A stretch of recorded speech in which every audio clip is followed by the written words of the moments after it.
Them talk say, make we off mind. But thank God say, Maiyegun don't come. So my people make you ladder. Oh, yo, yo, Maiyegun don't come. Oh, yo, yo. My people make we shout. Oh, yo, yo. Maiyegun don't come. Oh, yo, yo. Listen to them. Fine-tune their demands and present their demand for those who have also subjected their own people to the same whim and caprices of this defrauded, fraudulent, corrupt system that has kept everybody poor and many homeless. Poor. Poverty that can never be fought. Poverty that can never be defeated as long as Yoruba continues to be part of Nigeria. Why can't leaders do that? Why can't they do that? Why can't they listen to the people? What are they afraid of? They are afraid of what they're going to lose. But we will all have to die to watch Yoruba land turn to something like this. Do you know that people are still being paid as security officials in Nigeria? President of the country is still being paid for being president of the country. All of the political holders from Kaduna State are still being paid. The governors and every one of them, they are still earning salaries because they are governors, because nobody can question them. Yet, the student of College of Forestry and Mechanical Studies in Kaduna kidnapped a few weeks ago. Yeah? Do you know they are still in captivity? Let me play you this video. It is a reminder. Is that what they would expect Yorubas?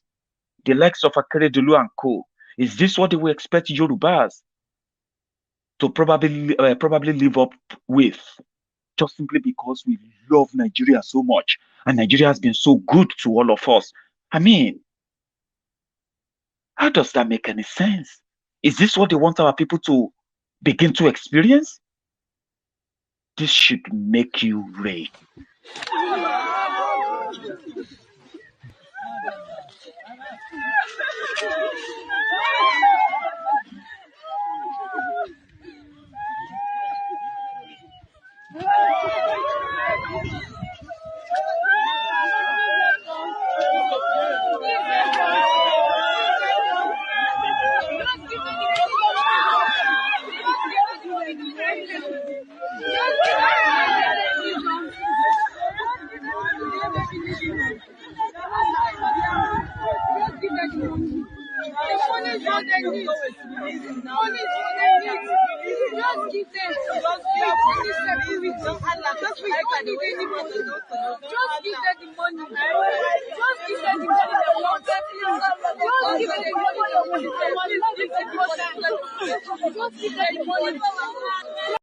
My name is Benson Manuel from Forestry Mechanization.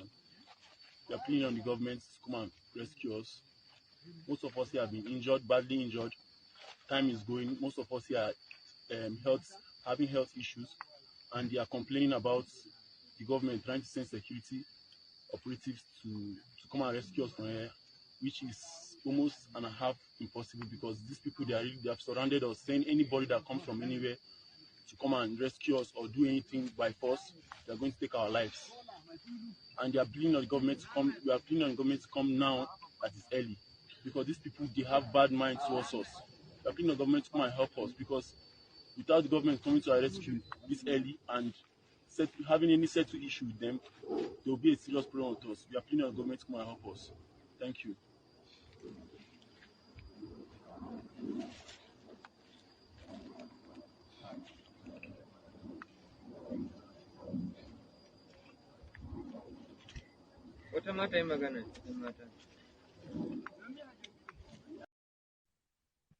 As much as that can be a bit depressing to watch, those children, those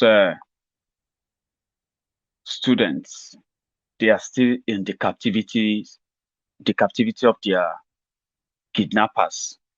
As we speak, the kidnappers demanded 500 million naira before they will rescue or release them. But there's something I caught I want to share with you. It's not much. It's been over 2 weeks now that they have been kidnapped. There is possibly no real effort to rescue them. But at the end of the day, the other students from the school and the family, and the parents of these children, they took to the street today in Kaduna to demand that government should go and rescue them. There was a part of that video I didn't share with you. They were being beaten. Some of you saw that the first time it happened. They were being beaten and whipped, and only, oh well, God knows what they must have passed through now. The trauma. Those who are young ladies among them, God knows what they must have done to them. That should ordinarily spark up a nationwide protest that they will shut down the entire country. This is madness. This is absolute madness. But they have succeeded in intimidating the entire country, because if the military, who are supposed to protect and rescue the children, they are completely busy, right? Decimating and killing the civilians across the country. Those who are staging one protest or another in any part of the country, the military will be there to shoot them and kill them and then cover it up. That's how bad it is. So people don't want to come out and protest the killings by the terrorists, because the soldiers, the military in Nigeria, will shoot and kill them and nothing will happen. This is the state of Nigerian security. This is the state of Nigerian government. But guess what? The families came out today to at least remind the government that our children are still in captivity, and we don't even know if many of them are still alive. We don't even know if many of them have been sold off, because that is what ISIS, that's what they do.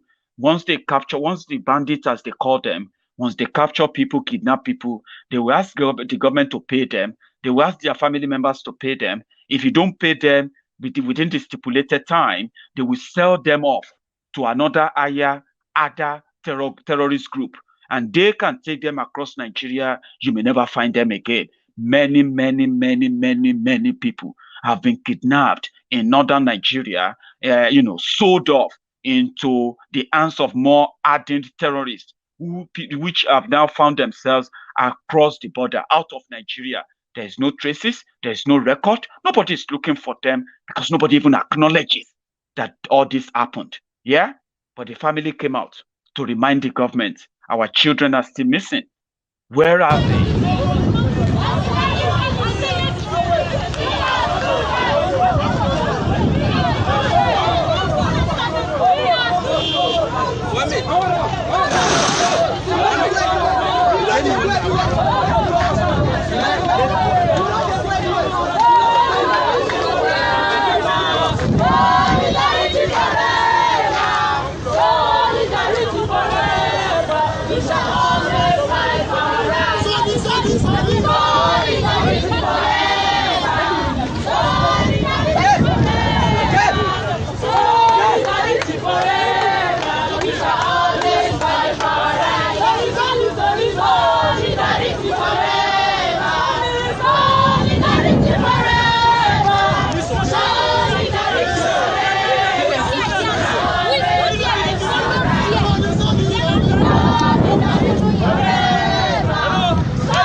So that was Kaduna.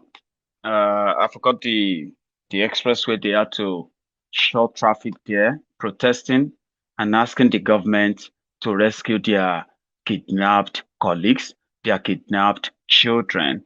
That's part of the trauma. And that's what you'll see. You won't get to see where the government is caring for those they've even rescued in this whole escapade, in this whole lawlessness. But you will see politicians saying, oh, the government is doing a lot. The government is doing so much to bring safety. And you ask them, how much is the government doing that more people have been killed, more soldiers have been killed, more policemen and security agents have been killed by different terror groups in Nigeria, more farms have been destroyed, economy has been ruined, more people have turned to refugees in different countries. And then you ask yourself, is it that the government is not paying enough ransom because the chairman, National Commissioner for Banditry and the ransom payment, Sheikh Gumi, was caught up in we saw a video of him in another meeting today in Kaduna, where they said is what is that called again? Arewa House in Kaduna. So Sheikh Gumi was there to discuss. It was the chairman of security meeting where, you know, that senator, that former senator from Kaduna, Shehu Sani, he was there talking. I just want you to see that these guys are still who they are, talking, negotiating, making whatever they can make from it. And everybody is still playing around it because they are not bold enough in any way, to be honest, and let the terrorists, or let the government, or the government, if not the government is not the terrorists, the government should go after the terrorists, arrest them, prosecute them, and jail them for the crimes they have committed. While the government also show a lot of commitment in rehabilitating those who are their victims. This is the healing process that they should be talking about. But guess what? It was all about rabble rousing. Why is Gumi still walking, by the way? Watch this. And also try to persuade the other side. As mediators, we must avoid the slippery slope of taking a side against the other. When we mediate, we should in no way carry the agenda and the causes of any of the two sides. When we mediate, we come with our set of standards for which we table forward. And mediation, first and foremost, involves building confidence on the side that has taken up arms. And also making the other side to understand that this way is another way. If our armed forces and our police have been able to end this bloodshed and end this violence,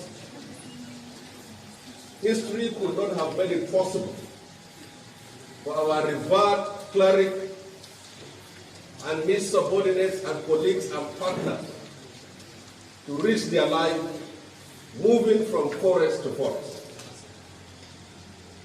Those who have taken up arms against the state and against our country must be told in black and white that they cannot win. And those who are taking them on must also be told in black and white that violence is not the solution, and counter-violence is also not the solution. No matter how we try to understand the situation, victims only want an end to the bloodshed, an end to the violence. All sort of, I approve of talks, I don't approve of talks, is all academic. If you have your sister and you have your brother. But you know that's just all talk, no action, You know that, yeah? Of course. We will work with you to build a Nigeria that is not corrupt. I bring you a message of hope.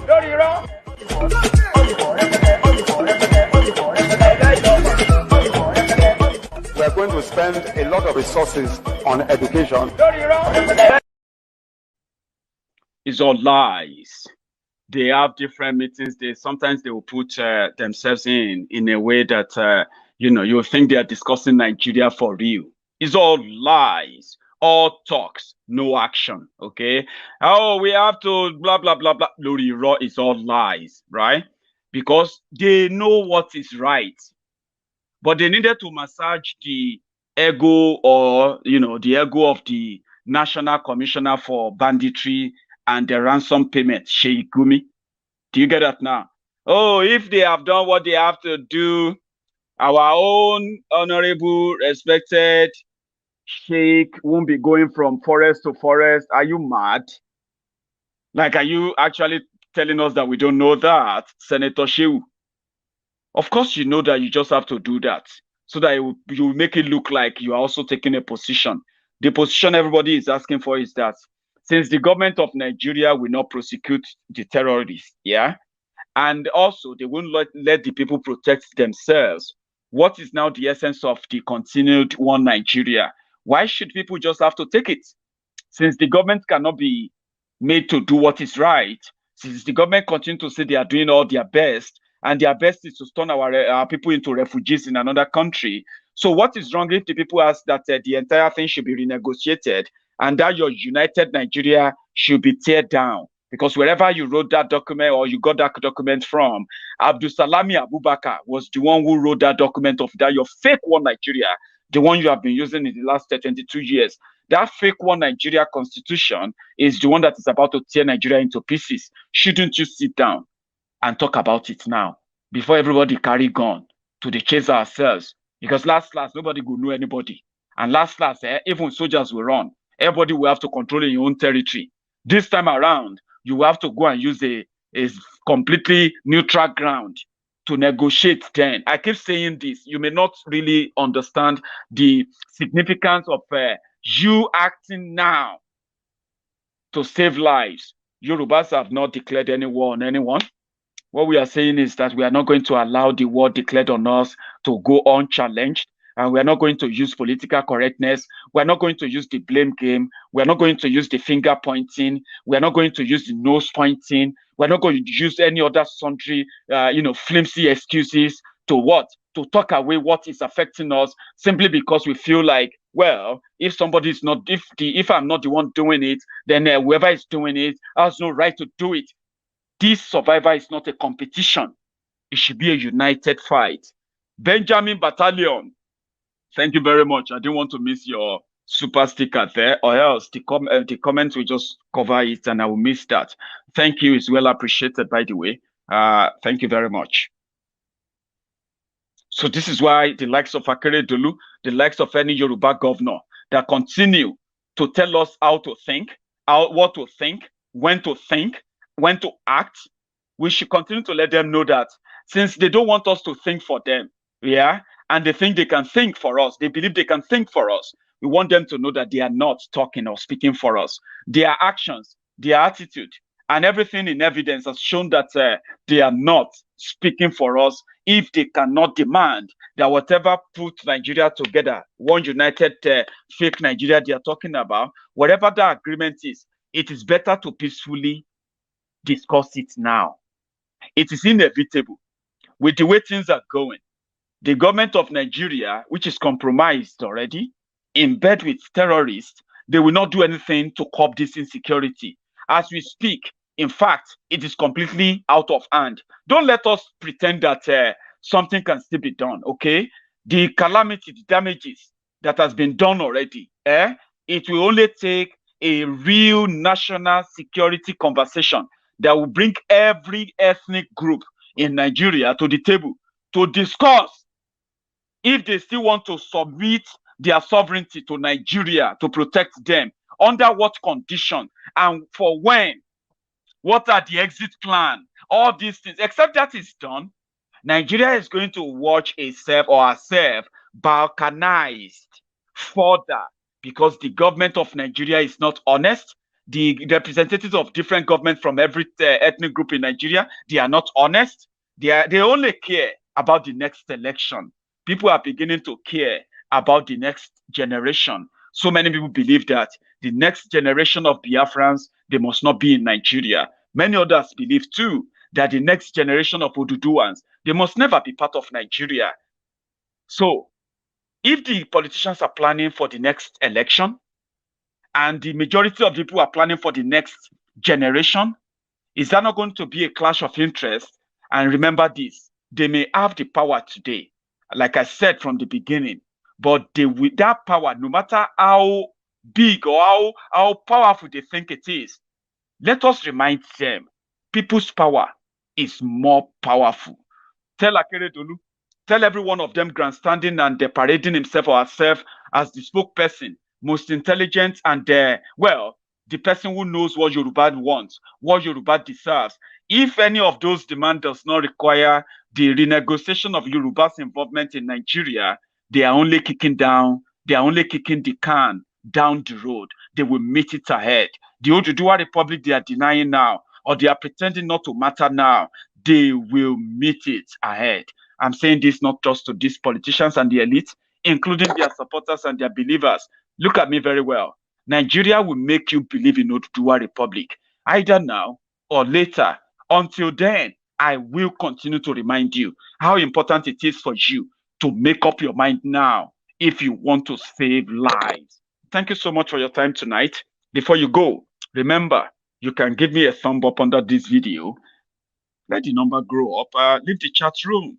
Go on there. If you haven't subscribed to my channel, do it now. And you can also, after this broadcast, if you are the type who would prefer to listen to my broadcast in audio format, please go on to Diaspora Radio, www.diasporaradiointernational.com. You can go on there, use the whatever, it's called the transfer Bluetooth or whatever you in your car, in the office, listen to my messages in audio format. Yeah. Thank you very much for your time tonight. I'm going to see you again tomorrow. Yeah. And I will see you again tomorrow, like I said. Until then, remember, stay focused. So, and yeah, good night. Meanwhile, before you go as well, if you have the time, let these children, including yourself, learn this Oduduwa anthem before going to bed. I'll see you again, and good night to all of you.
Them talk say make we off mind, but thank God say Maiyegun don't come. So my people make you ladder, oh, yo yo. Maiyegun don't come, oh yo yo. My people make we shout, oh yo yo. Maiyegun don't come, oh yo yo.